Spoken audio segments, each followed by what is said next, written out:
Bouchon, and I am a graduate assistant with the Office of Research and Sponsored Programs. And this is our second faculty forum today, and it is co-sponsored by Health Sciences, and it is Community Research Partnerships, the YMCA of Greater Brandywine. So the purpose of these faculty forums is just to bring together faculty members from a variety of disciplines to discuss their research and creative activity related to an interdisciplinary theme in order to spark collaborations, discuss research and creative activity needs, and then acknowledge faculty work. And we're hoping that from this, communities of practice will develop. So these are faculty teams that meet on a regular basis to learn more about an area of mutual interest, and they continue or initiate research and creative activity collaborations, read and discuss disciplinary and interdisciplinary literature related to a topic, write proposals together, proofread, and edit each other's scholarly manuscripts. So for today, we're going to have a series of presentations that will be on your flyer on the table. And then a discussion period will follow after all of the presentations have taken place. So if you guys can just jot down your questions and save them until the end, that would be great. And then just, like I said, feel free to get lunch whenever you're ready. And I will be giving each of the presenters a 2-minute warning, just because we do have this room booked after us, and we do want a lot of time to have that discussion period after, okay? And just on December 6th, we will be having our next faculty forum. It is the opiate crisis, okay? And just let us know if any of the themes that you guys are interested in seeing. We can look through those if you just email facultyresearch@wcuca.edu, okay? So we can go ahead and get started with our first speaker. We have Patricia Campbell coming up.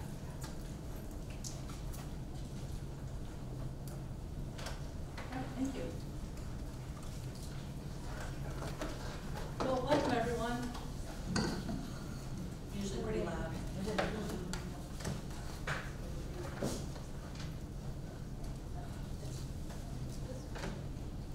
Oh, you can't see all my secrets.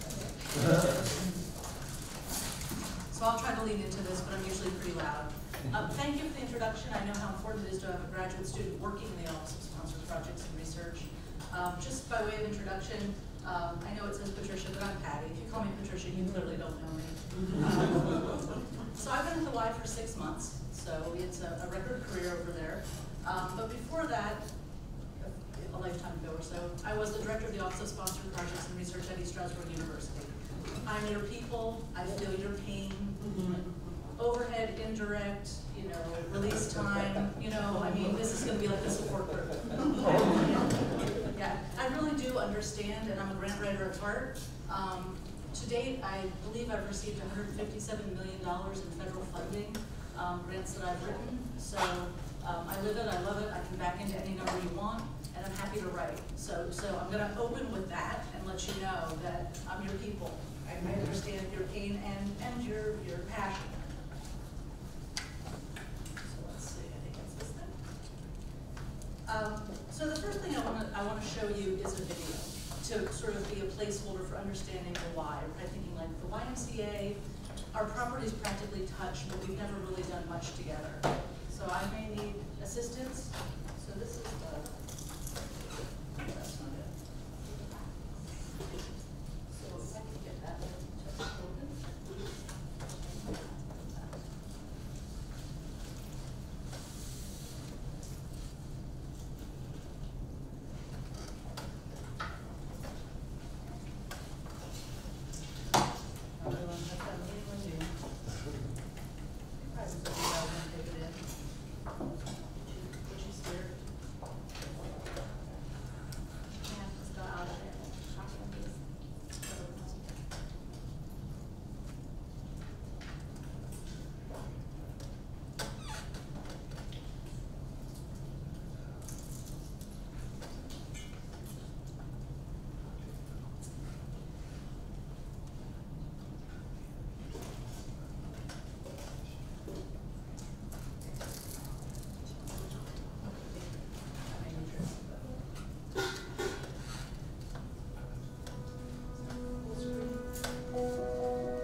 Y experience, if you've been to our Y, we have 7 branches in a program center in Chester County. We have 80,000 members. 80,000 people, our market penetration is over 20% of the people living in Chester County come to the Y regularly, right? So it's a lot of people, it's a lot of opportunity, and a lot of programs. When you ask people about the Y, they say swim, gym, I work out there.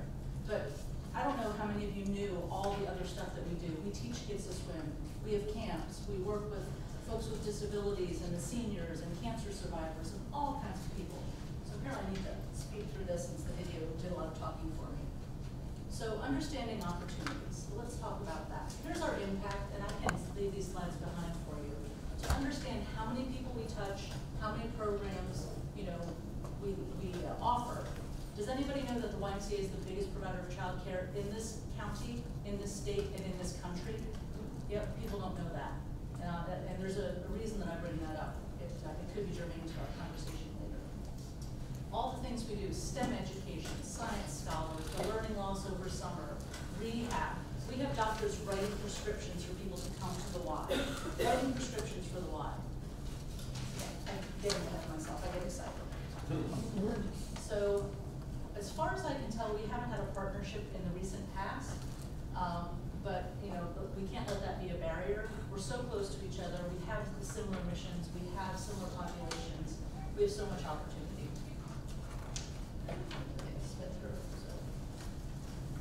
Our 3 pillars of the Y are youth development, social responsibility, and healthy living. And the reason that that's important, all the programs and all the research and what your students are involved in. So youth development, we do government programs, we teach kids how to swim, child care, we do teen programs, summer learning, before and after school child care. And again, believe it or not, this is all germane to our conversation. Social responsibility. You're talking about the opioid crisis. We have a video of the Surgeon General saying everything that the Y does stems the opioid crisis. It gives kids places to go. It gives parents a place where they know their kids will be safe. It teaches them to be responsible and leaders and all sorts of things. We're dealing with mental health. Mental health first aid is a big topic, right? We're teaching kids. We hired a behavioral specialist because we're seeing so much behavioral issues, so many behavioral issues in our camps and in our daycare programs. Kids as little as 3 that are sexually aware and asking their counselors if they got laid last night. And pardon my language, but these are little kids asking questions of adults because it's inappropriate, but it's what they know at home. I hope I didn't offend anybody, but the things that the kids come to our programs with are just unbelievable. We've hired 2 behavioral counselors that are in the homes talking to the parents and working with the kids every day, trying to change behavior, trying to teach them what's right and wrong. Social responsibility, we're dealing with isolation issues for seniors, for people with disabilities. We're working on teen programs so that they have a safe place to go and they're not hanging out on the street corners. And then healthy living. I saved the best for last. I figure this is where your sweet spot would be with all of the faculty in the room. Sports, youth teams, fitness, wellness, 2 different animals. Nutrition, talked a little bit about, we provide meals and snacks for kids that maybe the only thing they get to eat that day.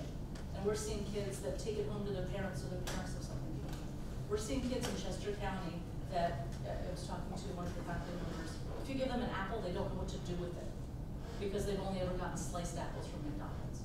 They don't know what a whole apple is. They don't understand the food chain. They don't understand nutritional food. And they won't eat healthy stuff because it's not what they know. It's not a nugget. It's not cut up. It's not what they've grown up with at home. Disease prevention. We've talked a little bit about cancer survivors and chronic health conditions. We're doing a lot of research actually at the Y into chronic health care and disease prevention. 80% of all medical spending is based on chronic health, trying to deal with stroke, heart, cancer, all those sorts of things. We're rolling out a suite of 12 different programs that's preventative, diabetes prevention, stroke prevention, and then it's also aftercare for folks that are cancer survivors, for folks that have had strokes. Arthritis programs, wellness, balance for the elderly. And what we're finding is that if we teach the elderly better balance, they don't fall, they're not in the hospital, they're not, the insurance companies love what we're doing. We're doing all these great programs, and I know I have like 2 seconds left, but there's so much opportunity. And again, I think this is our sweet spot. So you might ask yourself, like, why? That's my why. that I thought, and again, I'm sure, I hope that you have other ideas, but longitudinal studies. We have kids that come in to our infant care room and leave when they're 13 or 14 because there's no program left for them. Longitudinal studies, we are impacting these kids with behavioral health changes, nutrition, everything we do, we study and we're looking at. And we've got no one looking to evaluate these programs. We've got no research going on. We turned down an opportunity with Robert Wood Johnson this year because we didn't have an evaluator. Yeah, right? Right? Thank you all for saying, wow. Right? There's opportunity. Yeah. Yeah, I know. I was the only one in Kentucky too. Yeah. It's unbelievable to me. I don't understand that. Yeah. There's so much Programs opportunity. with PhD in evaluation, I just don't get that. Yeah, no, and you know, I know collaboration is tough, but we have such a range of programs, such a range of study subjects, people that are willing and want to know how to make this better. And we at the Y, we're 2,000 employees strong. We're one of the top 10 employers in the county. People don't know that about us either. Grant funding, like I said, we're turning grants away. Currently, we have received, I think, $760,000 this year in grant money. People don't think that about the Y for our programs. And I want to do more research. I want to do more community outreach. I want to understand how we can better serve these kids to make them better people. Evaluation opportunities. Opportunities for your students. Come on. I mean, we've got everything that you guys are dealing with right across the street. You know, the students can come and do practicums. They can do research projects. Come and work with the kids. Get hands-on experience before you send them out to do any kind of rehab or nutritional studies or what have you. Collaboration, you know, it's a very sexy term, it's very popular, but it's very difficult. Hopefully, giving you ideas to think differently about the Y, letting you know my background and my passion, and some opportunities. You know, I'm hoping to hear more of what you might be interested in. Here to help, here to support, and I do have the support of our president, our COO. We're looking to do more things in the community, and I would love for Westchester University to be one of our key partners. And even though I'm in mission advancement, which is the F word of fundraising, I'm not here to ask you for money. Just asking about your support, open your mind, think about what we can do together. I mean, the power of these two huge organizations have to be great in Chester County. So these are all the people that we deal with every single day. And you know, I'm hoping that after this day, we can talk about the next steps. So thank you for your time. I probably ran over and I apologize. But I'm happy to answer any questions. I put my cards out if anyone wants to email or call. Come on over and see what we're doing. So thank you. Thank you, Patty. I also wanted to mention that we will be asking the presenters to send us or to post their slides on our website so you guys can review that in depth as well. And then if anyone hasn't signed in, just please do so when you get a chance before you head out. Our next speaker is Matthew Comiskey.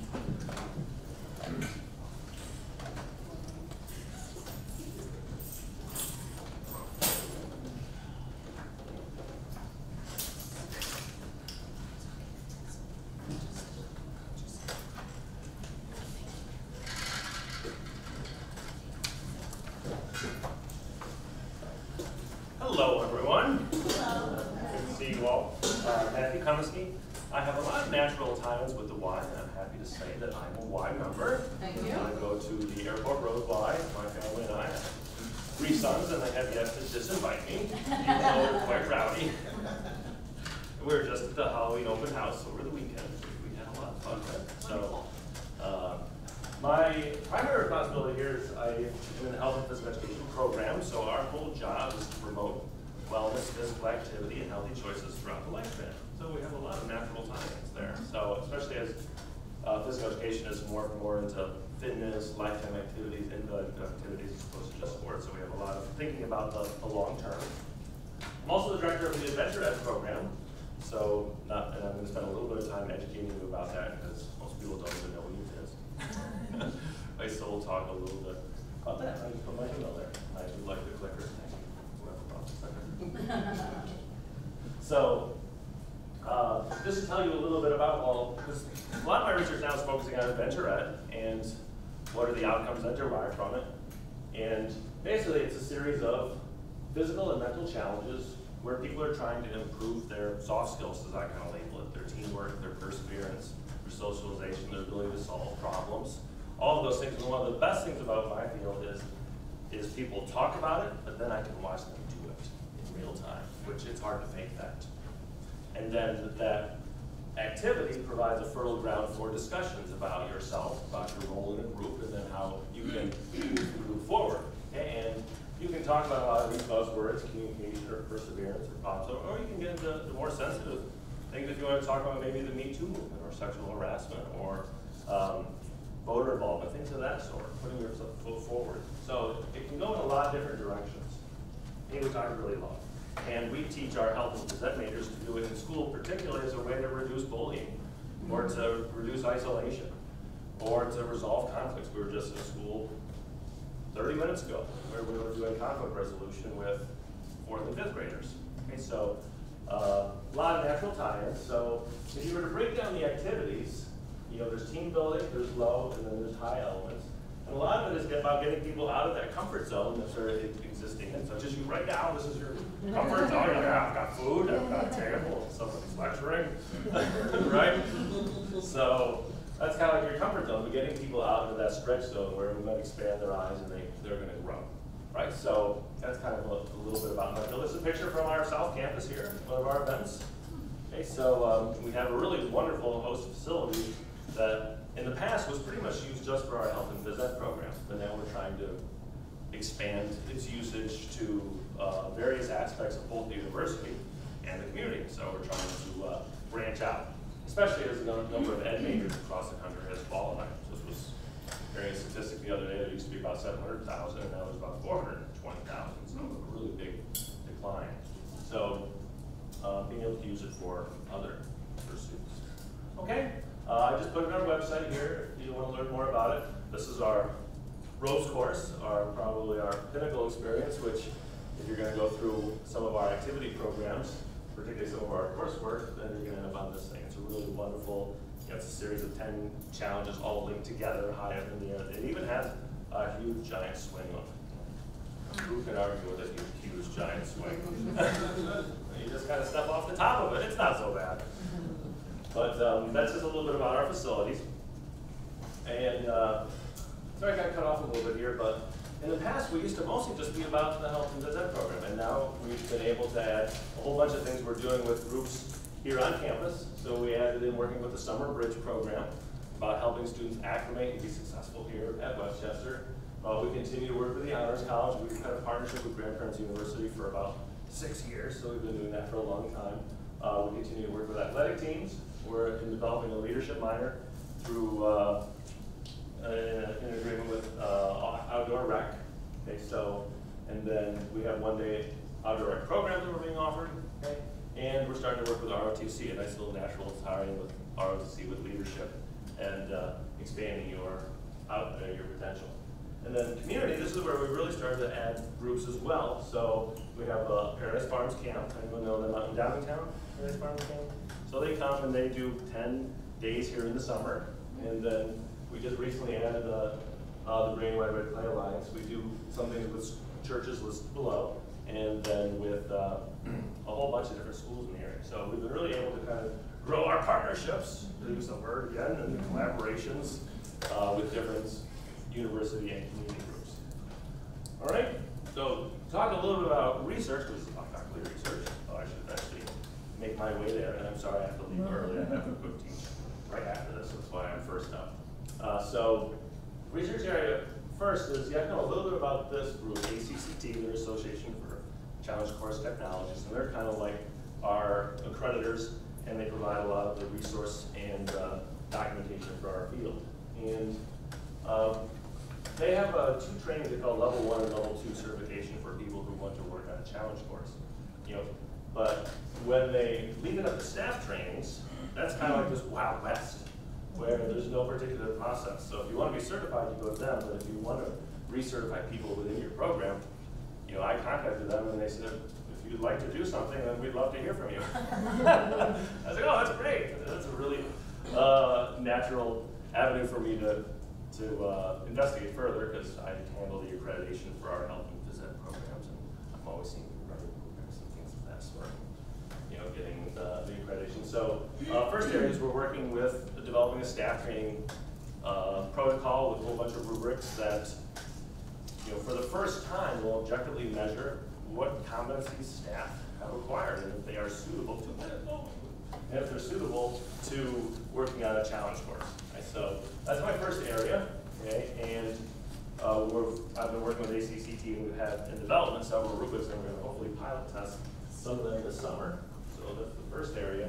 The second is going to be, and this one's still in development, but we're working towards it, is the impact of the adventure activities that we're doing with the Bridge program. So the Bridge program comes, again, we want them to be successful here in college and improve our retention rates. And we'd like to develop this, you know, more robust, you know, experiential experience for when they come to campus in the summer. And then what are the outcomes, what are the benefits of their participation in this mini curriculum that we've developed for them. And this year we're looking to move it up from the starter program we did last year to a more robust program this year. And again, what is gained by their participation. Right? So second research topic there as well. Right? And then you know, future directions, you know, we have a really natural tie in the Y and Y program. You know, and certainly I know you offer a lot of summer camps. Yeah. And we continue to host summer camps when they come. And we've always had a really wonderful agreement, so I'd certainly be open to a partnership related to many camps that are offered. I know you have Camp Winnipeg, I see the flyer. Right? And we're really about your triangle. You know, you talk about the I love your little mission when I walk into the Y. You know, all my kids learn to swim there.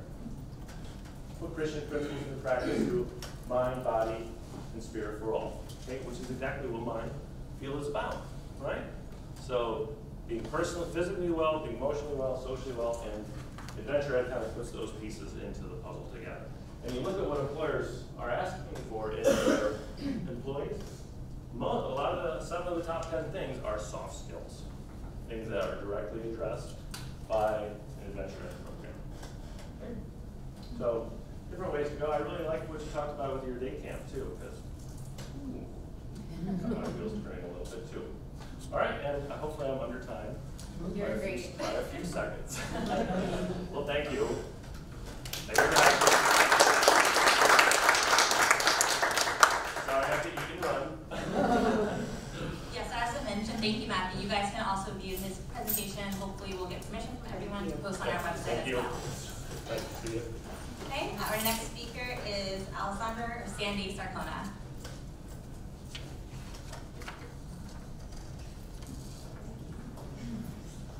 Thank you for having me. I wanted to go over a study that I did using mobile health apps. How many of you have like a Fitbit or a wearable of some sort? Okay. And they're really popular, and when I started this study, there really wasn't much research on it. So I started off with a college population and wanted to determine if there was a relationship between using mobile health apps to track diet and physical activity, and if there was any relationship with eating behavior and nutrition and lifestyle. So the background is, you know, weight gain and lifestyle behaviors in college may contribute to future health problems. And so we have this whole population here, and I want to move forward with studying the college population and helping them with health and nutrition. And I have a lifestyle and nutrition group that I'm the faculty advisor for, and we do some workshops on campus, and we do nutrition counseling. And then when Patty got up, I was like, my wheels were churning at all the things nutritionally that we could do at the YMCA. And so this just ties in with really any population that's growing. Okay, so what I did was I assessed eating behavior, physical activity, and health-related lifestyle choices.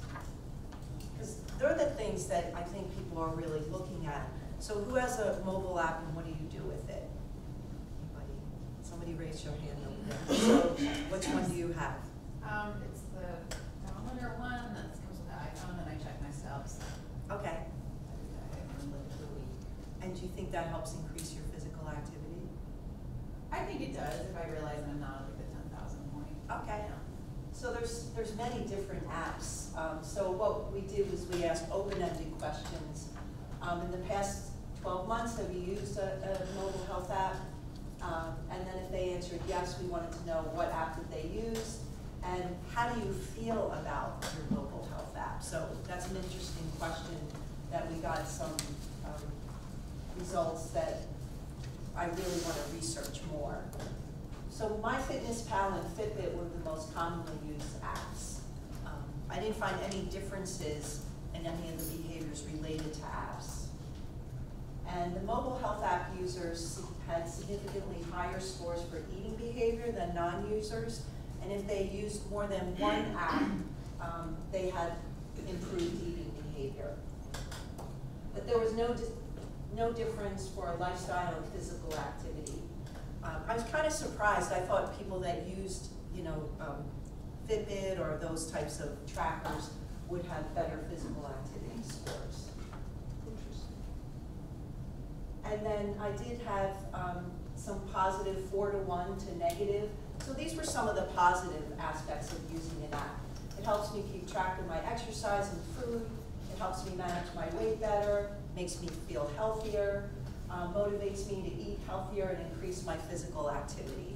But then there were negative ones, and these are really interesting. And my future research, I really want to look at this.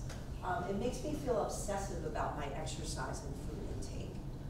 It creates anxiety and guilt if I don't reach my goals. It interferes with my daily activities and social life. So, I can't hang out with my friends because I didn't do my exercise.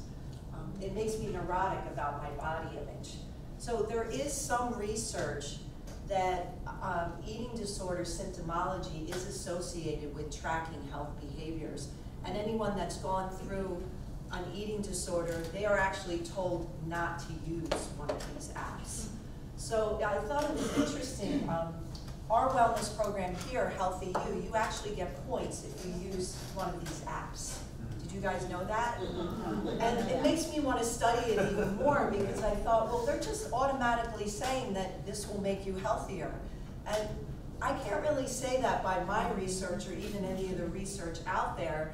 And I'm also cautious teaching my students now doing nutrition counseling. You can't just jump in and tell people they should use this because I think there's a certain personality that it would be beneficial for, and then also maybe actually harmful. So I'd like to, look at that. One of the things I'm kind of trying to plan in my future research is looking at a certain template personality that kind of goes with the eating disorder, the perfectionism, and that sort of thing, and trying to outline who would actually benefit from one of these apps and maybe who wouldn't. So it's something to consider. So strengths of the study, I did have a large sample size, and I had a pretty diverse population. We had a lot of ethnicities involved. I didn't see any relationships within that. And then the limitations were, there were a wide variety of mobile health apps, so I didn't really get to study one. I know MyFitnessPal is free. One of the things I don't like about it is that it tells people that they should consume 1,200 calories. I would be starving if I ate 1,200 calories a day. So, if they don't know any better, they might think, I should only be eating 1,200 calories. So I'd really like to get maybe a certain app and just use that and maybe have a control group and see if there's differences. And then I didn't actually, it was just a survey, so I didn't really see health-related outcomes. I did a small study here on campus with faculty and staff, and I kind of tied in some of these things. It was intervention with counseling. So I'm looking at those results. I had some more health-related outcomes with that. So for future research, and I'd love to be involved with the Y, it doesn't have to include these apps, but I think they're so prevalent, and most people have phones and this kind of technology. I'd like to see if there's a relationship with health outcomes. And then what are the usages, and then what kind of health education programming can we do related to this? and then future research on behavioral responses. So taking that positive and negative and really looking at that. So I, had a lot of ideas. I used to consult with a daycare, and I had my students at this daycare, and we did the menu. And when you talked about lifelong, these kids start from 6 months all the way up to like after school programs. And we created the menu, and I found that the kids ate everything we put on there because they started right away. They had breakfast, snack, lunch, snack at the daycare. So that's almost their whole day. So when quinoa first became popular, we put it on the menu, and the kids learned how to say it. They told their parents, I want quinoa. And the parents were like, with the apples, like, what's that? And I find that in the elementary schools, they try to make the menu healthy, but the kids already are used to chicken nuggets and things like that, so it's harder. But the young age is where I would love to start with, introducing healthier foods and getting them more used to that. So I'm open to a lot of ideas, and thank you for having me.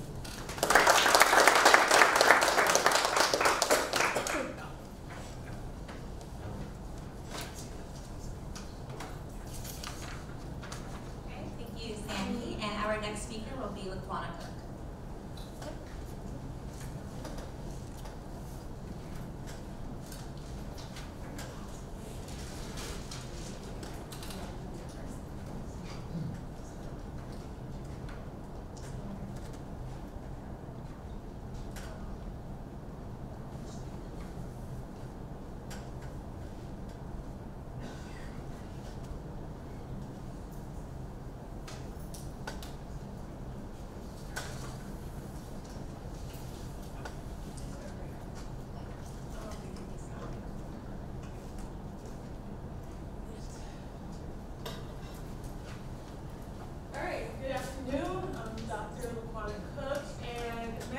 That's my own neologism, and it'll make sense in a bit.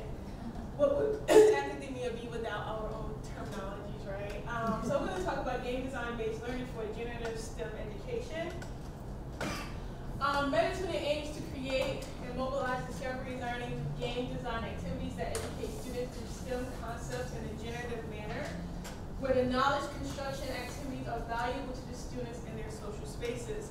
So you should know that I am standing here today based on this small case study analysis that I did 2 years ago, and a lot of what I do here at Westchester as project director of iCamp Summer Media Academy, we'll talk about later, kind of grew out of this case study. So I thought it would be good and kind of like nostalgic to talk to you about this case study today.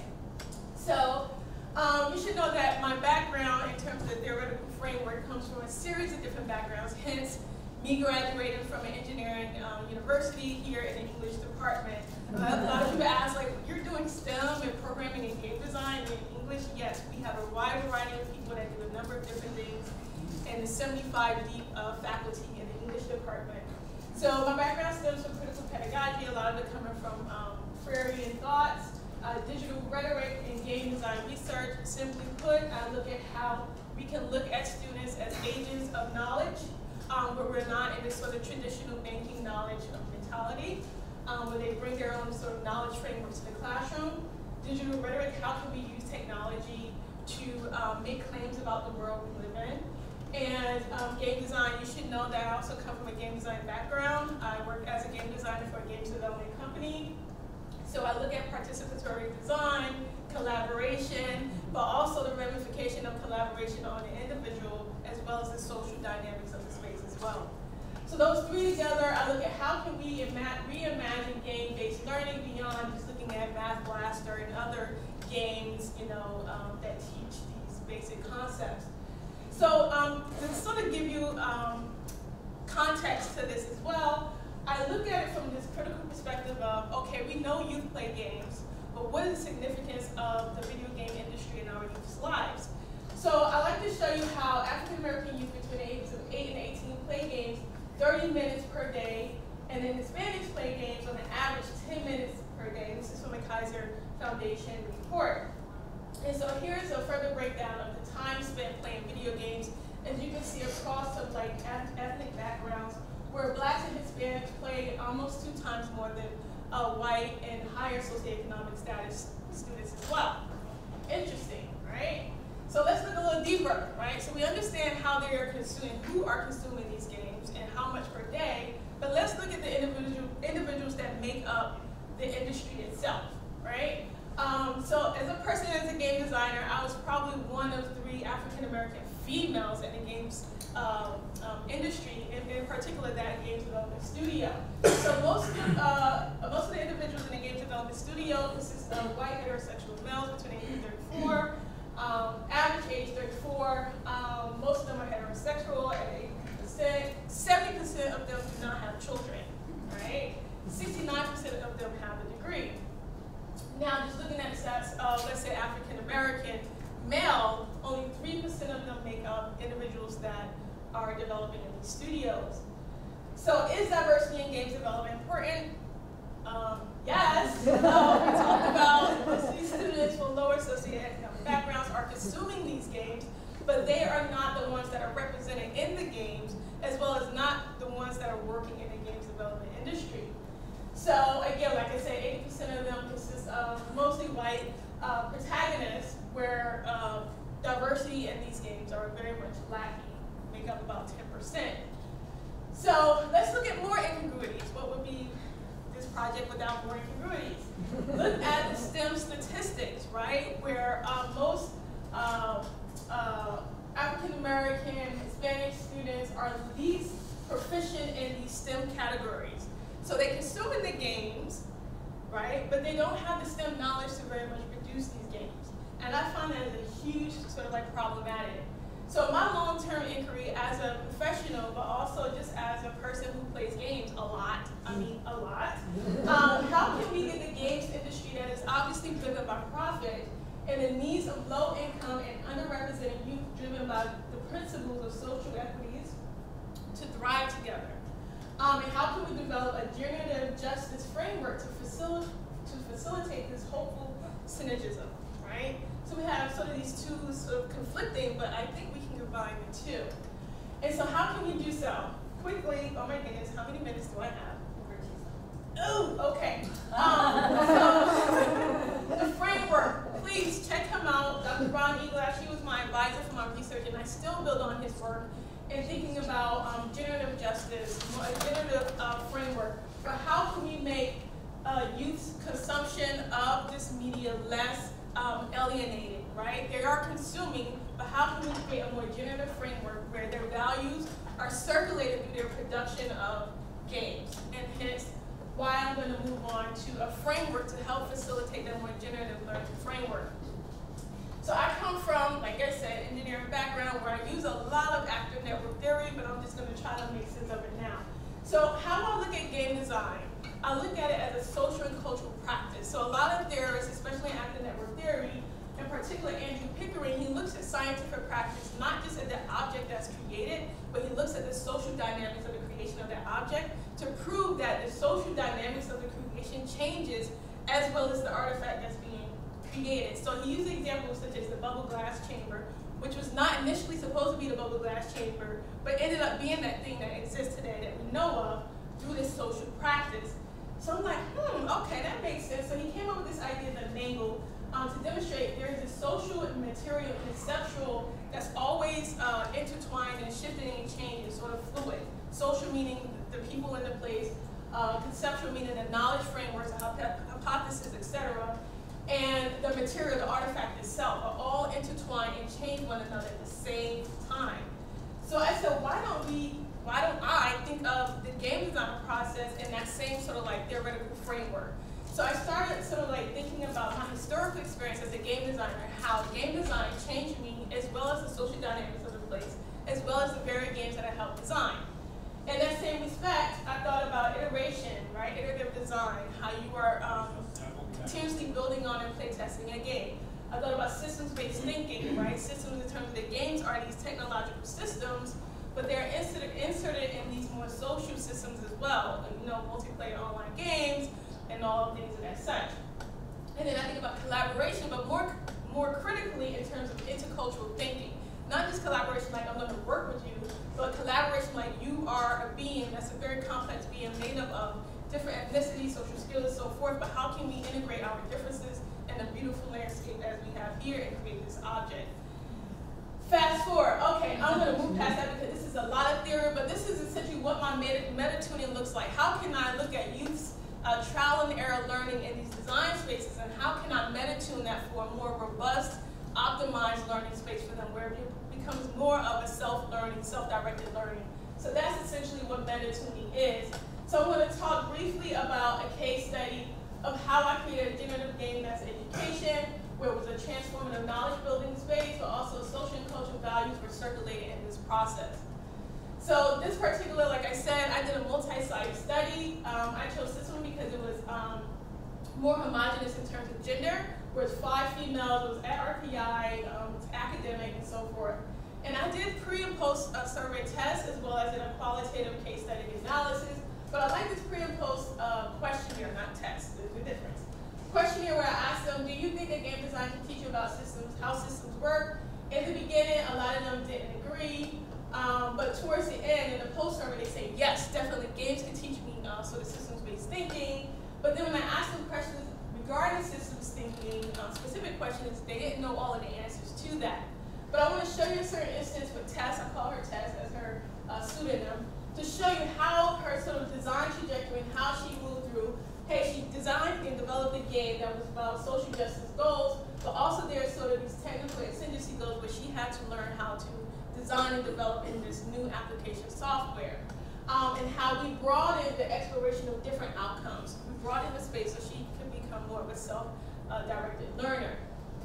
So here are some design traces of her work to show you that design isn't just about programming, but design requires a lot of other thinking behind it. So you see a lot of her prototyping, a game design document, which is a software document. You see a lot of her notes, her playtesting notes, and so forth. And we see how she navigated from, this is using Snap, which is like the fundamental base to Scratch. I don't know if you heard of Scratch. It was like a drag and drop environment, to Construct 2, which is a different scripting environment. So what you see are different traces of my meta-tuning and supporting her as a self-directed learner. So let's zoom in a bit and look at an instance here.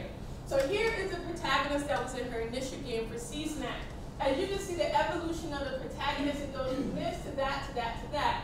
And sort of, I talk about this in my writing, but in the beginning, she started off with stick figures. And then when she became more intimate into being sort of like, she wanted to develop a game built on her personal values. She wanted to be a doctor. So she started looking for not just a doctor, but a black doctor in the beginning. So it came from a stick figure to then her next iteration was looking for a black doctor. And then we started talking about, okay, well, what are some other doctors you were looking for in your next iteration? She found Dr. Nash. So it became this sort of like rich historical exploration about doctors, and that's when she found Dr. Nash, which is the first African-American doctor. And she had her own history lesson on this doctor, and this doctor advocated different programs for child abuse. So then we see she goes back to this cartoon, but I'll tell you why in a second.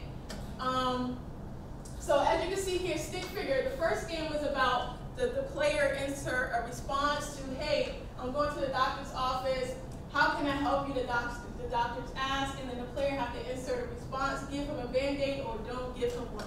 So again, this is built on her personal aspirations of wanting to be a doctor, but then we fast forward through her play testing and her different iterations of her game, she started creating level design. So we had a level design activity where it started now tapping into not just her personal aspirations, but these more social justice themed concepts.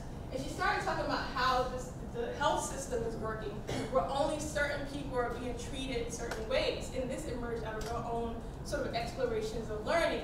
And so I thought that was very interesting. So now the next game, which is in Construct 2, a different application, this game was about how, and you can't see the first level when they first go into the doctor's office. So she talks about how wealthy people are sort of precedent in the health system. And then as you see, more poor people don't get the same treatment. Again, this is through her own iterative design of her game.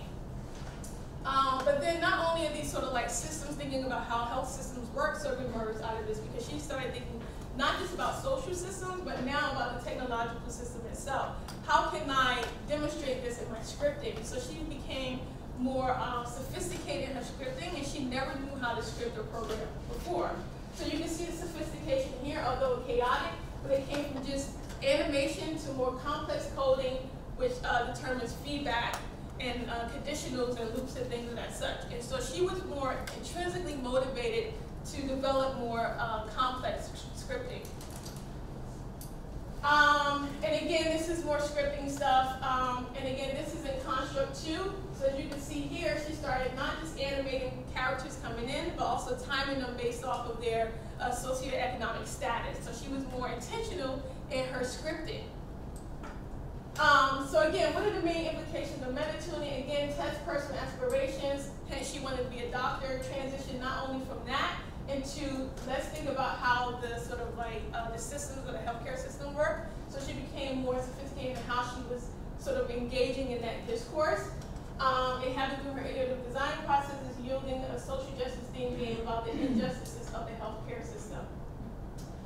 Here is some of the transcript from the from our conversation at the end when I interviewed her, and as you can see here, I started asking her questions about, well, what's the value? What was the value in your game? And I like how at the end she first started off joking, right? Well, put what I wanted to do when I grew up into the game. You know, that's a personal value.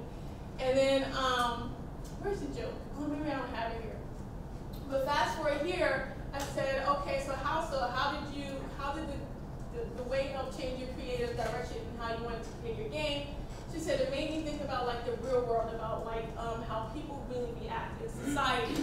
Again, this is sort of the critical thinking that comes out of her own experience. So fast forward a bit, right? So that sort of microcosm of what I did there really inspired the work that I do here at West Chester, in which a group of the faculty came together and where we created a more interdisciplinary approach to how we're raising this consciousness and this sort of systems-based thinking and valuing the knowledge that you have and what they bring.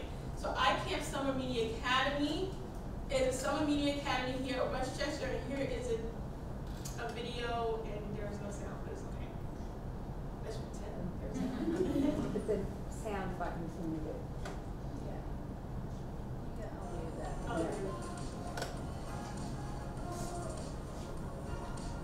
So here we have faculty, we have a games development track, we have a web design track, we have film and audio. It's a hands-on workshop activity for a week in residence. They stay in the beautiful dorm halls of Allegheny or Brandywine, depending.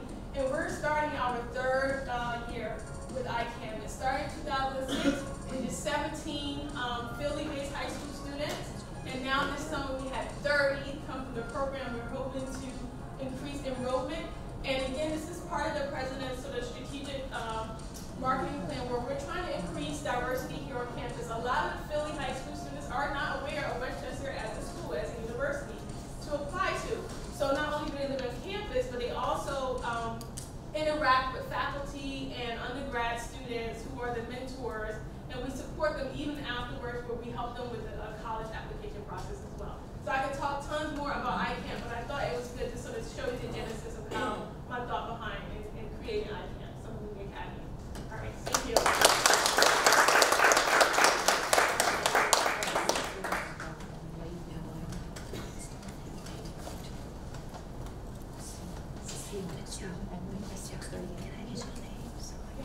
All right, thank you, Laquana. And our next speaker will be Nicole.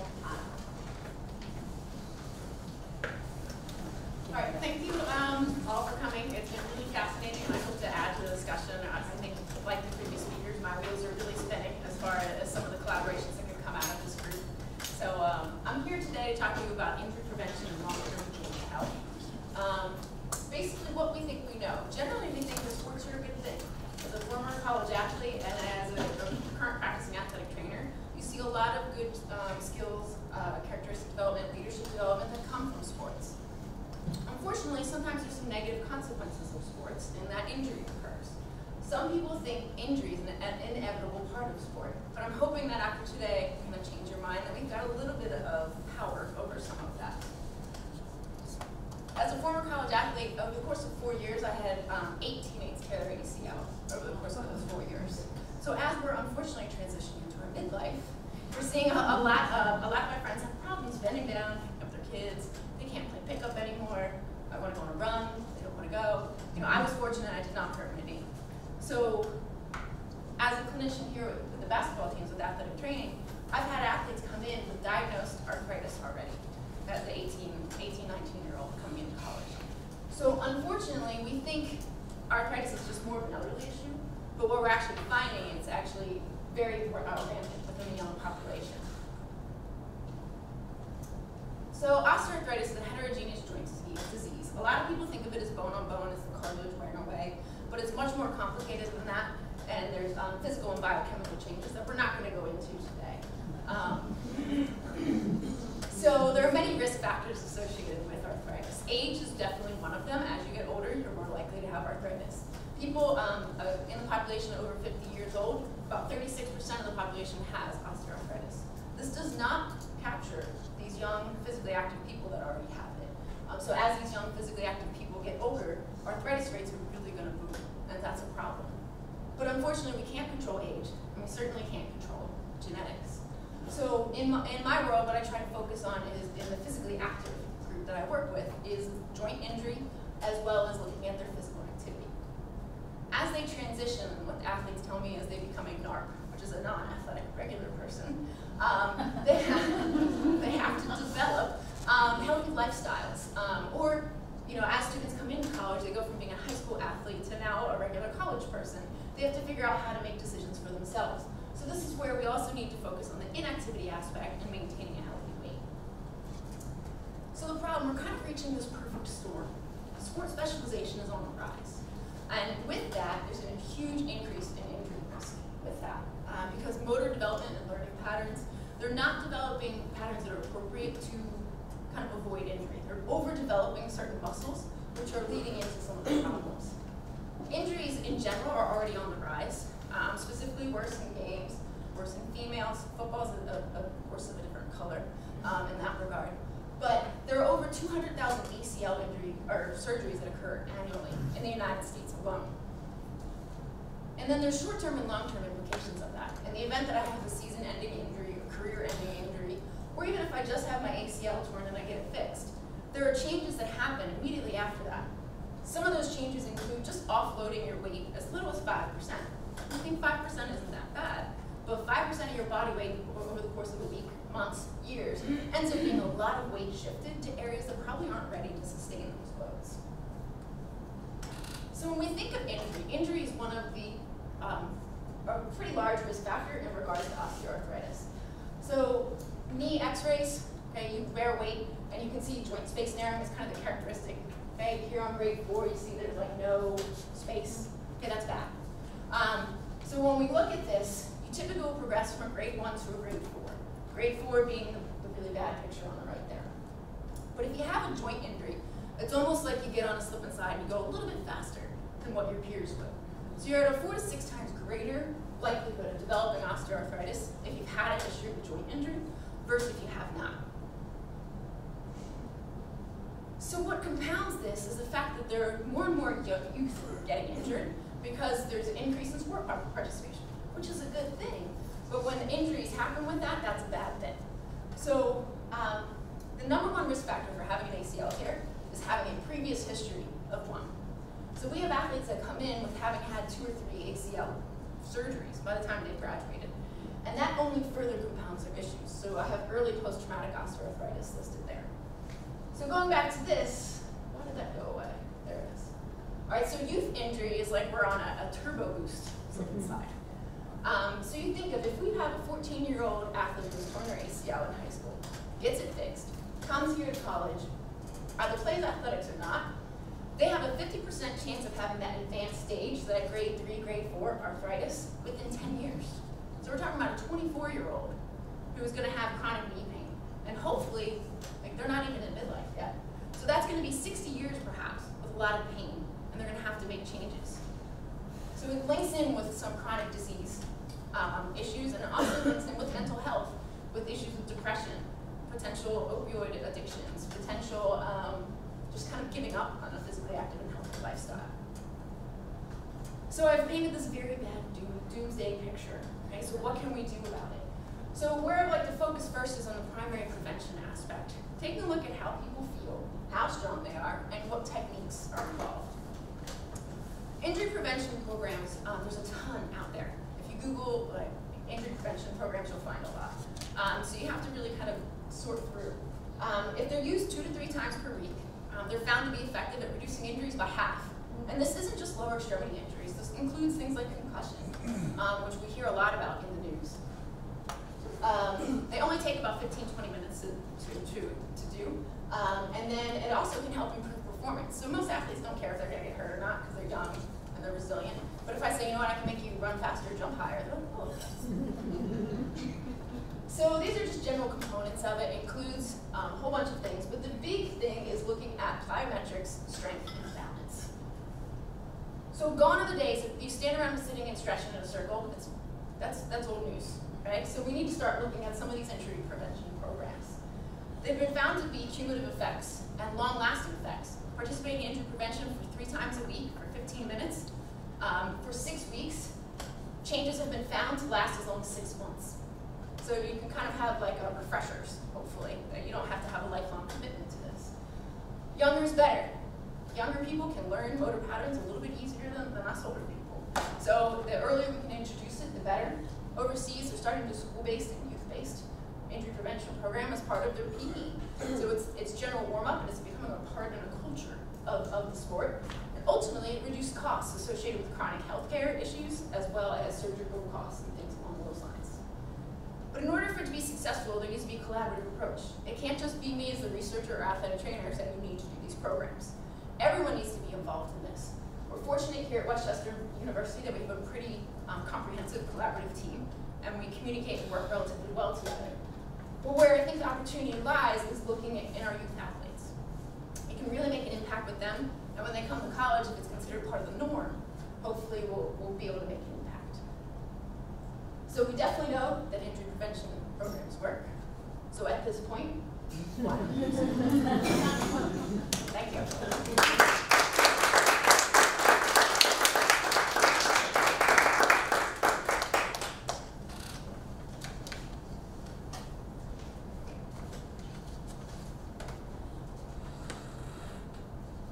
Thank you, Nicole. And our next speaker will be Heather Edelwood.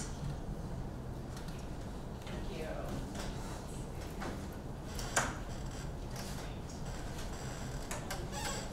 So my name is Heather Edelwood, and I am new faculty here in the Department of Health over in the College of Health Sciences. And so what I'm going to talk to you about today is some research that I've done on social support and mental health in Mexico. So before I get into the project I'm going to discuss, I'm going to talk to you a little bit about my research, given that I am brand new to Westchester. I focus primarily on the relationship between migration and health, and to date have done work on Mexican origin families. And so my work has a binational component. What I do is look at immigrants from specific communities here in the United States, and then I do work in the communities that they're from in Mexico. So I have this truly binational approach that looks at how these binational social networks connect immigrants to one another and can influence health. And so I generally focus on maternal and child health and look at various aspects of women's well-being, such as depression and emotional distress. And then I also do some work on birth outcomes, early childhood nutrition, breastfeeding, and child health in general. And so what I'm going to talk to you about today is a project that I did in Mexico that actually has a lot of relevance to here in Westchester. And so this is a project that was conducted in Juventino Rosas, Guanajuato, Mexico, which is it's considered the heartland of Mexico. This is a town with about 70,000 residents. It is the largest sending community to the Research Triangle region. So basically what that means is that the largest percentage of Mexican immigrants are from this community here. And so I have been collaborating while I was at UNC with faculty from the School of Medicine and the School of Public Health, and did some work on trying to promote the health of women in this community in North Carolina. And then we ended up also starting work in Mexico that was focused on promoting health of members in this community. And so we've done extensive field work over a number of years to identify some health issues for families in this community. And so one thing that we found is that there were very high rates of depression in women in this community. That they were over twice the Mexican national average. And so we use this framework that comes from social psychology that I use in a lot of my work in mental health, which is the stress process framework. And so we saw that there were these high rates of depression in women. Also started seeing that suicide was becoming a problem in this community. And so we did a lot of field work to assess why that was the case. We conducted some health surveys. We did a number of interviews with people. And so we found that there were these certain stressors or sources of stress that contributed to these high rates of depression. One had to do with the pains of family separation. And so one thing that you have to realize when you do work with immigrants or people that are in immigrant families that might live in their sending communities is that they constantly have to deal with the fact that their families are separated. That they're separated from loved ones that they may or may not be able to see anytime soon or perhaps ever again. A lot of women in this community had migrant spouses. So they had husbands that worked in the United States and the family member stayed in Mexico. And so these women had to basically play the role of the mother and father and had a great deal of instability in their lives associated with whether or not they were going to receive remittances from their husbands. And so that was a factor. We also found that women provide a lot of social support to other people, but they weren't necessarily getting that support back from other people. And so when you're providing a lot of support to people, that is something that can actually be quite stressful. And so we also, when talking to women about some challenges they faced, they talked about challenges of child rearing, of dealing with problems within their families. And so since I am in the field of public health, we want to basically work on fixing this problem through identifying some mediators that are relevant to the problem and focusing on those. And so two relevant mediators to basically reduce depression are social support and coping techniques. And so what we did was develop this project. It was called MESA. It means in English, Women in Solidarity and Support. And so a mesa in Spanish is a table. And so the idea with this is that it would be getting women around the table with each other talking about their problems. And so interestingly, this is actually something that was based on a project that was done in North Carolina. That we basically took some of this curriculum and adapted it to this community in Mexico. And so this is a lay community health program. And so what that means is that the people that were delivering this intervention were women that were from this community. We had a total of 7 promotoras who are health promoters that delivered this intervention. And so what they did is participate in a 5-day training program that essentially mimicked the 5-week intervention that they were to deliver to these women. And then what they did is they went out in the community and they recruited women to be in these groups. And so we had a total of 49 people the first year that we did this. And what we did was collect data regarding social support and depression before the intervention began and then after the, at the end of the intervention.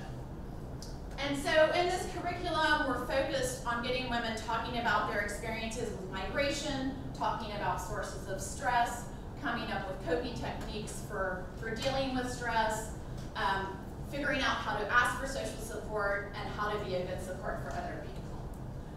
One thing we realized after we got the intervention going is that there was a lack of knowledge of the terminology that you should use when talking about mental health. And so women didn't know how to differentiate anxiety from sadness or depression.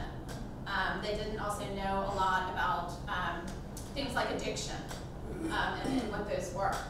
So we had a local psychologist come in and gave a talk on that in the 3rd session. And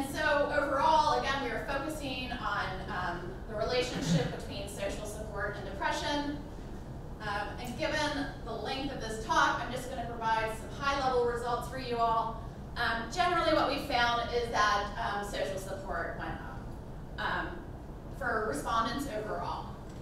It went up by about 3 points on our scale, which was significant and was encouraging. We also found a mild decrease in depressive symptoms among women in this group as well. When we did the qualitative portion of this evaluation, we found that there was a great benefit to the mental health education. That was the one thing that women brought up again and again. The group experience was seen as something that was positive. They thought that there was a lot of trust in their groups, which they appreciated and felt open to talk about things. And that they wanted more on parenting and family communication strategies. That one thing that was coming up is they were trying to kind of come up with this way to navigate family demands. And so figuring out ways to communicate with family was part of it. And so why is this relevant to the Brandywine YMCA? Well, so this program was about these women in Mexico, but depression and stress are certainly relevant issues for Latina immigrants here today. Just like the women in Mexico, a lot of these women are separated from their family members and may have a lack of family support. They may also be experiencing social and linguistic isolation. When you do work in immigrant families, you realize one thing, that the types of jobs that women often have do not involve as much interaction with people that speak English, or their spouses are doing work that involves more interaction with English speakers. And so you tend to find that the women are not as proficient in English as the spouses are. And so that can contribute to isolation in these women.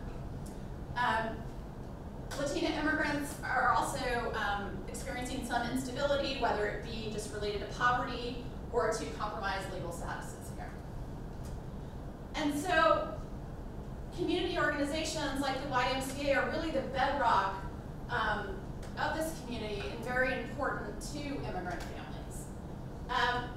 I also think that when you start thinking about doing work with certain populations, using this type of stress process framework could be useful at figuring out how to better serve populations in this area.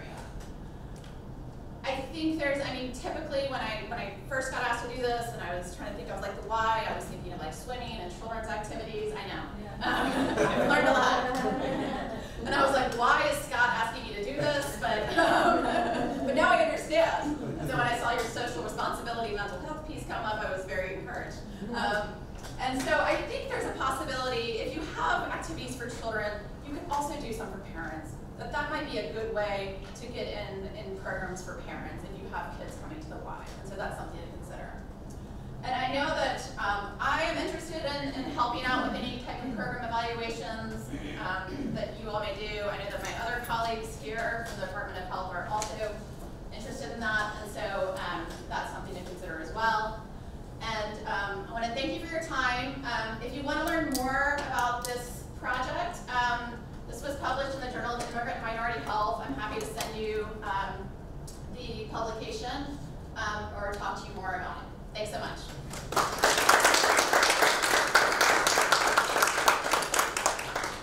Thank you, Heather. So we have around 20 minutes to have any questions for our speakers. And thank you to all of our speakers for coming today and informing us about your research. So does anyone want to start us off?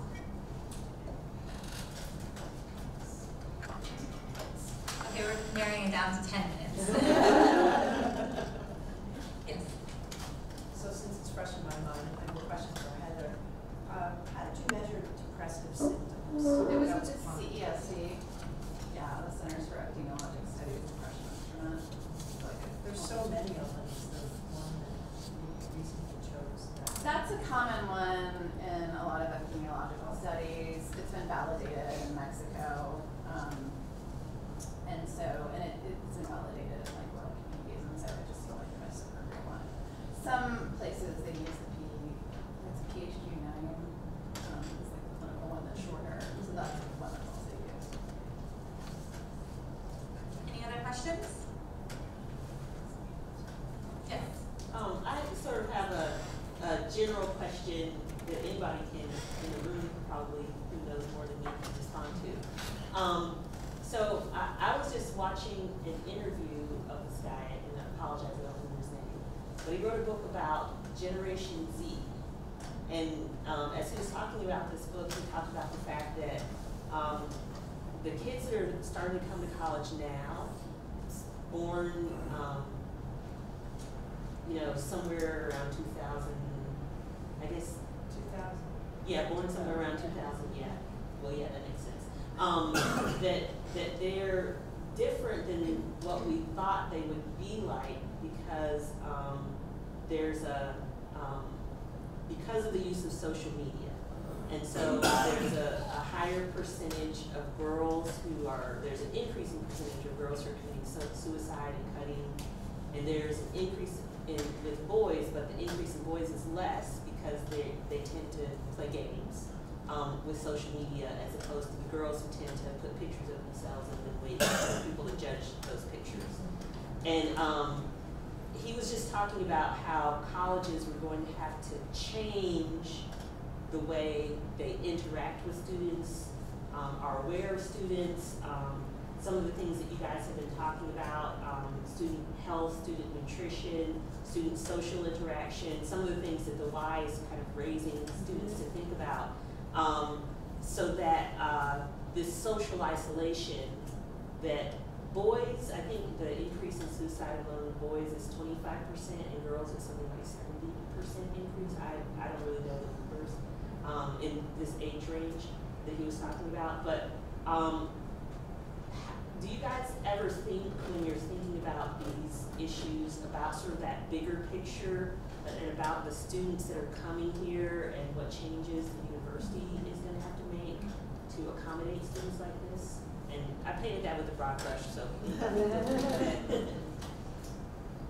I can answer.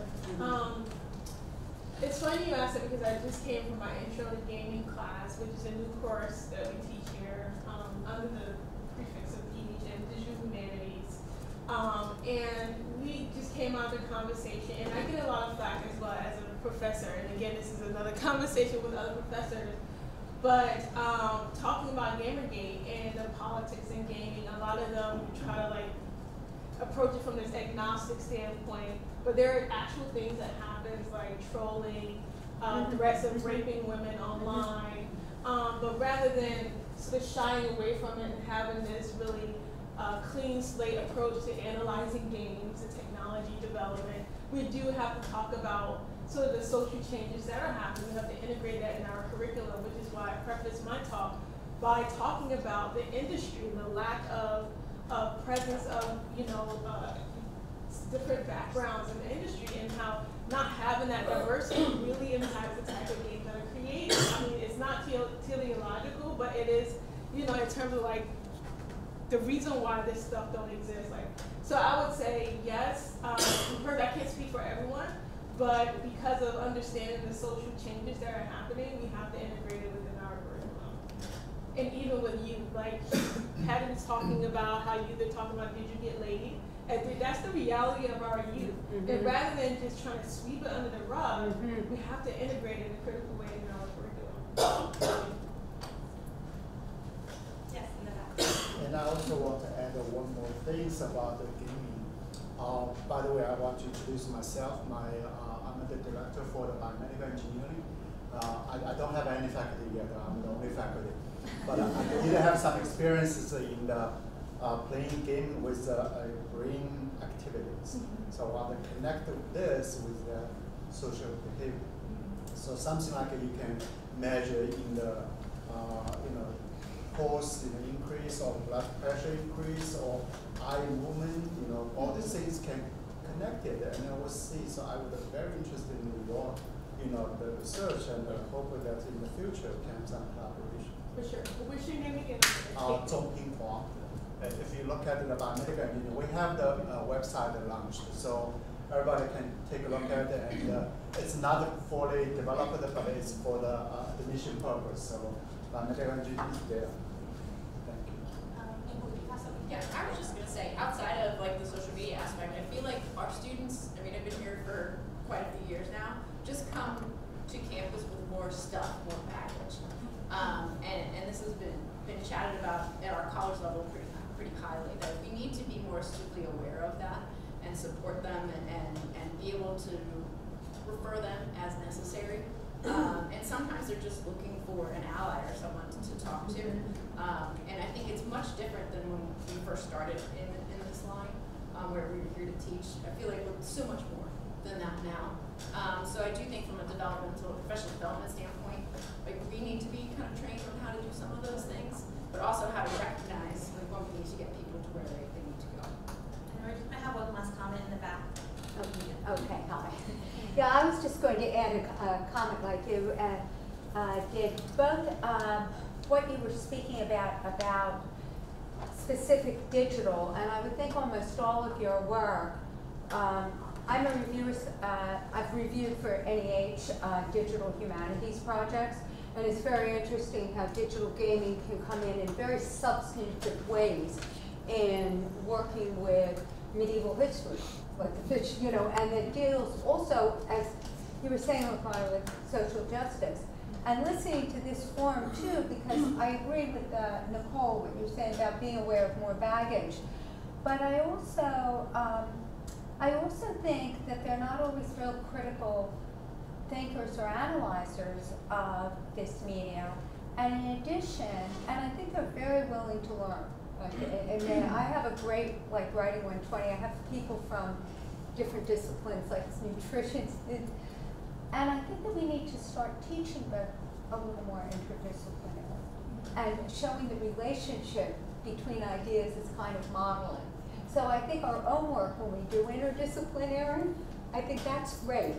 And I think that, you know, there are benefits that could be, come from that, and even having, you know, kind of classroom discussions about this, and forming, I also do internships. So I was also, look, I'm in English.